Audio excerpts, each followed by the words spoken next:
আপনার ঘরে বা আপনার অফিসের যে ওয়াইফাই চলতেছে, ওয়াইফাই পাসওয়ার্ড যদি ভুলে যান, সেটা খুব ইজিলি বের করতে পারবেন। তো চলুন শুরু করা যাক, দেখাচ্ছি।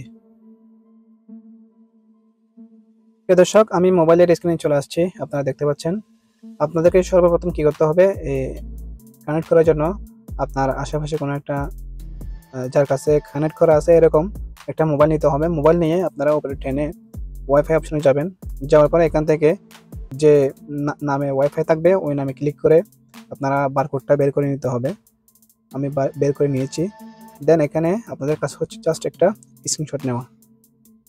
আমি একটা স্ক্রিনশট নিয়ে ফেলছি। দেন এরপরে কি করবেন দেখেন, প্লে স্টোরে যাবেন। প্লে স্টোরে গিয়ে এখান থেকে একটা অ্যাপস ডাউনলোড করতে হবে, সেটা হচ্ছে কিউআর কোড স্ক্যানার অ্যাপস।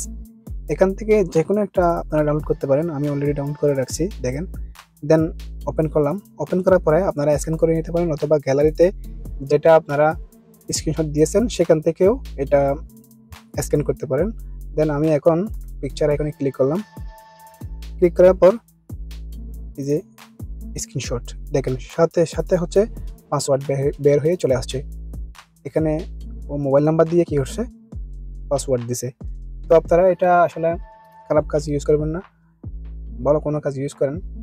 এবং এটা হচ্ছে জেনে রাখার জন্য আমি এই টিপসটি আপনাদেরকে দিয়েছি, কিন্তু কেউ খারাপ কাজ ইউজ করবেন না। ধন্যবাদ সবাইকে।